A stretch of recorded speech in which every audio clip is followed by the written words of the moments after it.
KBR news కి స్వాగతం.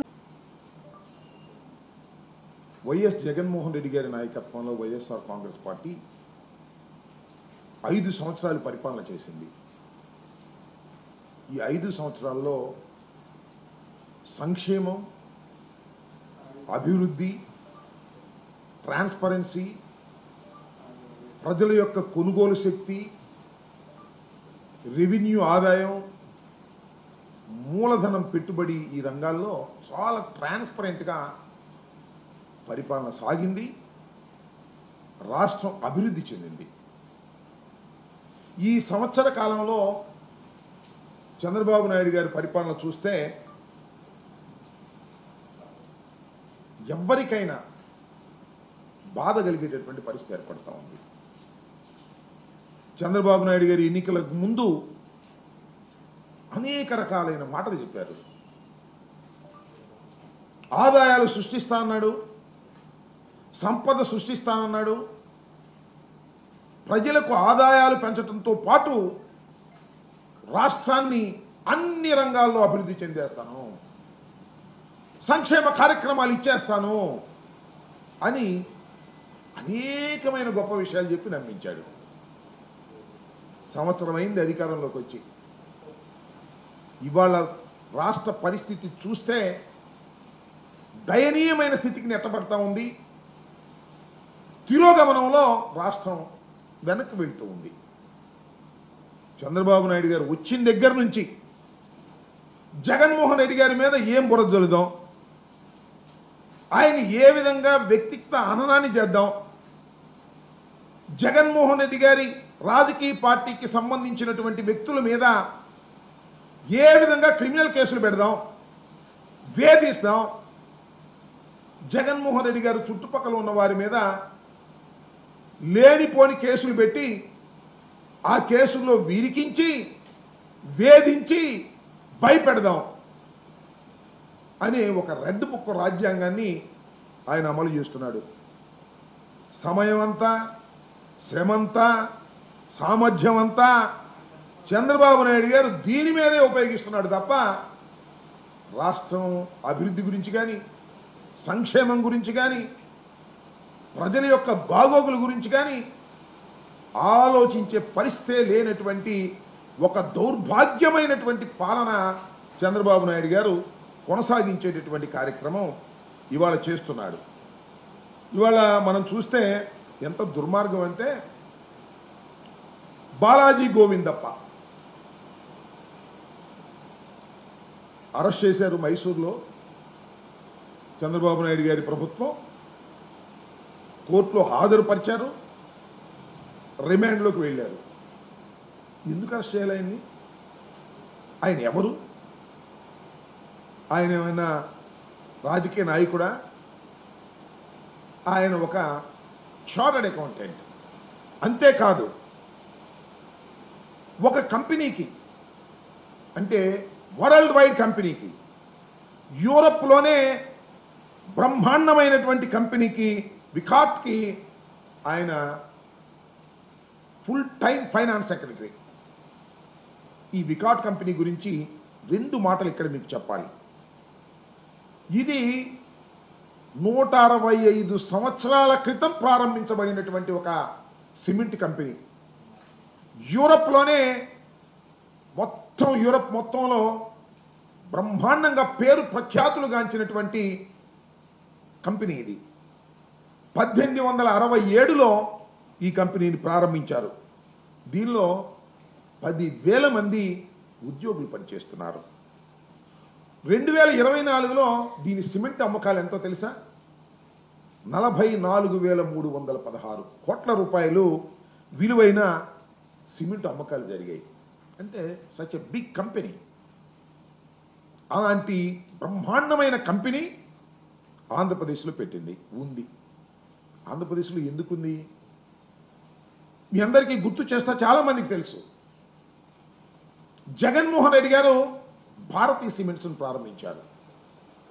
World first class టెక్నాలజీతో కడపలో జగన్మోహన్ రెడ్డి గారు ఇండస్ట్రియలిస్ట్గా ఆయన ప్రారంభించిన కంపెనీ భారతీయ సిమెంట్స్.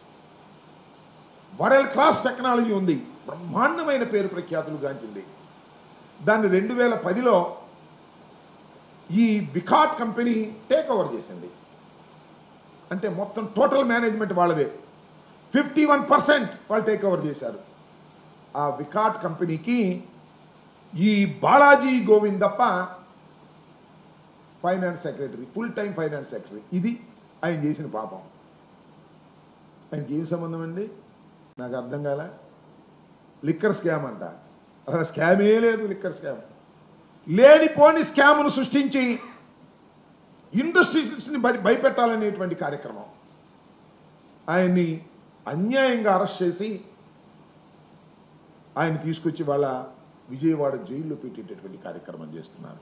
అంటే ఒక వికాట్ అనేటటువంటి ఒక బ్రహ్మాండమైనటువంటి యూరప్లోనే పేరు ప్రఖ్యాతులు గాంచినటువంటి ఒక సంస్థకు సంబంధించినటువంటి ఒక ఫైనాన్స్ సెక్రటరీని అన్యాయంగా అక్రమంగా రాజకీయ కక్ష కోసం, జగన్మోహన్ రెడ్డి గారి మీద రాజకీయ కక్ష కోసం మీరు రకంగా ప్రవర్తిస్తున్నారే, దీనివల్ల ఏం ఉపయోగం జరుగుతుంది మీకు నాకు తెలియగలుగుతున్నాను చంద్రబాబు నాయుడు గారు. అంటే ఇండస్ట్రీస్లను భయపెట్టాలనేటువంటి పరిస్థితి చేస్తూ ఇంకా మన రాష్ట్రానికి ఇండస్ట్రీస్ రావాలి, ఉపాధి అవకాశం కలగాలి, బ్రహ్మాండంగా ఇండస్ట్రీలు వస్తున్నాయి, దావోస్ వెళ్ళాము అప్పుడు రాపోయినా తర్వాత వస్తున్నాయి, ఇలాంటి ఊరికి కోతలు కోయటం తప్ప ఉన్న ఇండస్ట్రియలిస్టుల్ని విపరీతంగా బెదిరించేటటువంటి కార్యక్రమాలు జరుగుతూ ఉన్నాయి. ఏదో గోవిందప్పని అరెస్ట్ చేశారని మాత్రమే నేను చెప్పడం అలా. ఒకసారి వెనక్కి వెళ్దాం. గోవిందప్ప కాదు, సజన్ జిందాల్. ఎవరండి సజన్ జిందాల్? భారతదేశంలోనే ఒక పెద్ద వ్యాపార దిగ్గజం సజ్జన్ జిందాల్. ఆయన కడపలో స్టీల్ ఫ్యాక్టరీ ప్రారంభించాడు, పనులు కూడా మొదలుపెట్టాడు. ఏం చేశారండి మీరు ఆయన్ని? సజ్జన్ జిందాల్ని ఒక సెకండ్ గ్రేడ్ సినిమా ఆర్టిస్టు, ఆమె పేరేదో ఉంది, ఆమెని అడ్డం పెట్టుకొని ఆయన్ని ఏ రకంగా వేధించారో నేను ప్రత్యేకంగా చెప్పాల్సిన అవసరం లేదు. ఆమెను అడ్డం పెట్టుకొని కేసు పెట్టి ఆయన వేధించే కార్యక్రమం చేస్తే గడపని వెళ్ళిపోయాడు. ఆయన వెళ్ళి మహారాష్ట్రలో 3 లక్షల కోట్లతో పెట్టుబడులు పెట్టి ప్రారంభించాడు. ఆ కేసులో మీరు ఏ విధంగా ఒక హీరోయిన్ అని చెప్పబడే ఆమెని, బాంబేకి సంబంధించిన ఆమెని అడ్డం పెట్టి కేసు పెట్టి, ఒక పక్కన సజ్జన్ జిందాల్ లాంటి వారిని బెదిరించే కార్యక్రమం, భయపెట్టే కార్యక్రమం, వారిని వేధించే కార్యక్రమం, దానితో పాటు 3 ఐపీఎస్ ఆఫీసర్లు, ఇండియన్ పోలీస్ సర్వీస్లో ఉన్నటువంటి 3 ఐపీఎస్ ఆఫీసర్ని సస్పెండ్ చేశారు. సరే, ఇద్దరు ఏదో వెళ్ళారు, బెయిల్ తెచ్చుకున్నారు, అది వేరే అంశం. కానీ ఒక ఐజీ ర్యాంకుకు సంబంధించినటువంటి అధికారి ఇవాళ కూడా జైల్లో ఉన్నాడు. ఎప్పుడు లేదు, భారతదేశ చరిత్రలోనే లేని విధంగా తీసుకెళ్లి మీరు ఆయన లోపల పెట్టి వేధించేటటువంటి కార్యక్రమం చేస్తున్నారు. ఒకవైపున వికాట్కు సంబంధించినటువంటి ఫైనాన్స్ సెక్రటరీని అరెస్ట్ చేస్తారు, సజ్జన్ జిందాల్ని లేనిపోని కేసులు పెట్టి వేధించి ఆయన ఇక్కడి నుంచి లేకోకుండా చేస్తారు.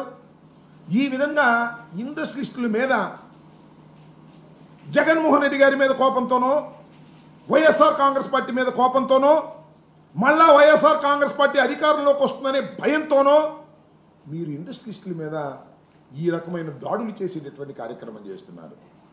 ఒక విధంగా కక్షపూరితంగా అలా చేస్తుంటే మీ కూటమి ఎమ్మెల్యేలు, కూటమి మంత్రులు ఇండస్ట్రియలిస్టుల మీద దాడులు చేసి డబ్బులు తీసుకునే కార్యక్రమం. చందాలు కాదు, చందాలు అయితే పర్లేదు, చందాలు అంటే వాళ్ళు ప్రేమతో ఇచ్చేయి. రౌడీ మావుళ్ళు. ఎంత దుర్మార్గం అండి. తాడిపత్రిలో అల్ట్రాటెక్ సిమెంట్ పరిశ్రమ ఉంది, అందరికీ తెలుసు. ఏం జరుగుతుందండి దానిలో? మీ బీజేపీ కూటమి ఎమ్మెల్యే గారు మీకు అప్పుడు మంత్రిగా చేశారు ఆదినారాయణ రెడ్డి గారు. అల్ట్రాటెక్ సిమెంట్ని పరిశ్రమ మీద ఫిర్యాదులు చేశారు. ఎందుకే ఫిర్యాదులు? ఏమైనా అన్యాయం జరుగుతుందా? కాదు, కప్పం కట్టలేదని, డబ్బులు ఇవ్వలేదని, రౌడీ మామూలు ఇవ్వలేదని. దాని మీద ఒక సిఐ నరేష్ బాబు అనే అతన్ని అడ్డం పెట్టుకొని వారికి సప్లై చేస్తున్న ముడి సరుకుని సప్లై చేస్తున్నటువంటి ట్రాన్స్పోర్ట్కి సంబంధించినటువంటి వారి మీద సీజ్ చేశాడు. సీజ్ చేస్తే ఏం చేస్తారు? ట్రాన్స్పోర్ట్ చేసేవారు వేరే ఉంటారు. అవి సీజ్ చేస్తే ఏం చేస్తారు ట్రాన్స్పోర్ట్ అధికారులు? ఆ ప్రైవేట్ కంపెనీ ట్రాన్స్పోర్ట్ చేయటంలా, సప్లై లేదు. సప్లై లేకపోతే ఏమైంది? తాడిపత్రి అల్ట్రాటెక్ సిమెంట్ ఫ్యాక్టరీ మూసివేసేటటువంటి పరిస్థితికి వచ్చేసింది. ఒక పక్కనేమో మేక్ ఇన్ ఇండియా, మన దేశంలో అద్భుతమైనటువంటి ఉత్పత్తులు జరగాలనేమో ప్రధానమంత్రి గారు చెబుతాడు. ఆ ప్రధానమంత్రి గారి కూటమికి సంబంధించినటువంటి నారాయణ రెడ్డి గారేమో నాకు రౌడీ మామూలు ఇవ్వందే, మేము మీకు సప్లై చేయలేము, సప్లై చేస్తే ఊరుకోము, నా పోలీస్ అధికారులను పంపించి మిమ్మల్ని వేటాడిస్తాము, మీ ఎవరైతే ట్రాన్స్పోర్ట్ చేస్తున్నారో ఆ కంపెనీల మీద దాడి చేయించుతాము, మీకు ట్రాన్స్పోర్ట్ రాదు ముడి సరుకు, దాంతో మీరు మూసుకోవాల్సిందే ఫ్యాక్టరీ అనేటువంటి పరిస్థితితో బెదిరించి వాళ్ళ దగ్గర డబ్బులు కాజేయాలనేటువంటి పరిస్థితికి మీరు వస్తున్నారంటే ఎట్లా వస్తాయి ఇండస్ట్రీస్? నాకు తెలియదు. ఉన్న ఇండస్ట్రీస్ పోవడం తప్ప ఎట్లా వచ్చేటటువంటి కార్యక్రమం వస్తుందని చెప్పమని అడుగుతా ఉన్నాను. అంతేకాదు, ఆదాని హైడ్రో పవర్, ఇది గండికోటకు సంబంధించి ఆ రిజర్వాయర్లో ఆ హైడ్రో పవర్ చేసుకునేటువంటి కంపెనీ మీద మళ్ళీ ఆదినారాయణ రెడ్డి గారే ఆయన సోదరులు ఆ వర్క్లన్నీ మాకేవ్వండి, ఇంకోటికి ఇస్తే మేము ఒప్పుకోం అని డైరెక్ట్గా వాళ్ళ ఆఫీసుల మీద దాడి చేశారండి. ధ్వంసం చేశారు. మాట్లాడినోళ్ళు లేడు. పోలీసులు నీకు అనుకూలంగా ఉంటారు, ఆ ఇండస్ట్రీకి అనుకూలంగా ఉండరు. డబ్బులు ఇస్తే సెటిల్ చేసుకుంటావు. ఏమిటి అన్యాయం?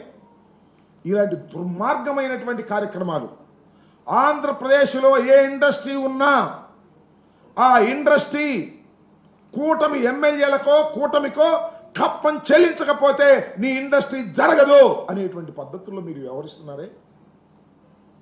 అక్కడ దాకా ఎందుకు పల్నాడు రండి. పల్నాడులో గురజాల్లో ఎరపతినేని శ్రీనివాస్ గారు ఉన్నాడు, ఒక ఆయన ఎమ్మెల్యే గారు. భవ్య సిమెంటు, చెట్టినాడు సిమెంటు ఉన్నాయి. వాళ్ళు కప్పం కట్టలేదంట, డబ్బులు ఇవ్వలేదంట. మేము ఎలక్షన్లో ఖర్చు పెట్టాం, ఆ డబ్బులన్నీ మీరు ఇవ్వండి అంటారు. ఆ ఎలక్షన్లో ఖర్చు పెట్టాం, ఆ డబ్బులన్నీ మీరు ఇవ్వండి, ఇస్తేనే మీ ఫ్యాక్టరీలు నడుస్తాయి, లేకపోతే నడవు. ఎరపతినేని గారు మనుషులు వెళ్తారు, దాడులు చేస్తారు, ఆ డ్రైవర్ల మీద దాడులు చేస్తారు, ముడి సరుకు సప్లై చేయడానికి వీల్లేదంటారు. అంతే. భవ్య సిమెంట్స్, చెట్టినాడు సిమెంట్స్ ఒకటి 50 రోజులు, ఒకటి 30 రోజులు మూలబడిపోయింది, ఉత్పత్తి ఆగిపోయింది. ఏంటి అన్యాయం?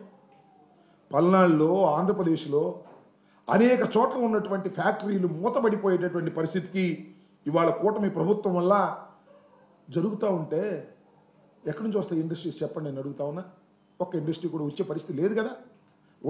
ఉన్న ఇండస్ట్రీసే భయపడేటటువంటి పరిస్థితికి ఏర్పడతా ఉంది. అంతేకాదు, యూబీ బీర్ల ఫ్యాక్టరీ, స్పీడ్స్లో యూబీ అనేది ది టాప్ ఫ్యాక్టరీ స్పీడ్స్ తయారు చేయటంలో. శ్రీకాకుళంలో దీనికి సంబంధించినటువంటి బీర్ల ఫ్యాక్టరీ ఉంటే ఆ కూటమి ప్రభుత్వం అధికారంలోకి వచ్చినటువంటి కొత్తలో ఎమ్మెల్యే గారు, బీజేపీ ఎమ్మెల్యే గారు, నడి కుదిటి ఈశ్వరరావు గారంట. ఆయన, అయ్యా మీ బీర్ల ఫ్యాక్టరీలో ఒక్కొక్క లారీకి 1000 రూపాయలు ఇవ్వాలి, నెలకి ఒక్కొక్క లారీకి 1000 రూపాయలు ఇవ్వాలి, లెక్క కడితే 1,50,00,000 అయింది. నెలకి 1,50,00,000 నెలకి ఇస్తేనే కుదురుతుంది, లేకపోతే కుదరదు అని వాళ్ళ మీద దౌర్జన్యానికి వెళ్ళాడు.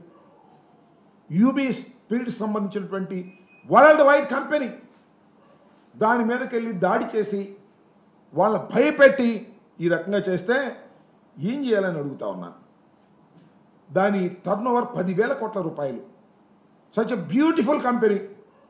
దాని మీద కూటమికి సంబంధించినటువంటి ఎమ్మెల్యేలు, మంత్రులు దాడులు చేసి మాకు డబ్బులు ఇవ్వండి అంటే ఏం చేయని అడుగుతా ఉన్నా. అంతేకాదు, ఈ జాతీయ రహదారులు ఉంటాయి కదా, దాని కాంట్రాక్టర్ల కోసం 2 కుస్తీ. ఒక ఆయనేమో మామూలుడు కాదు, ఇందాక చెప్పాను నారాయణ రెడ్డి గారు, ఇంకో ఆయన సీఎం రమేష్ గారు. ఆయన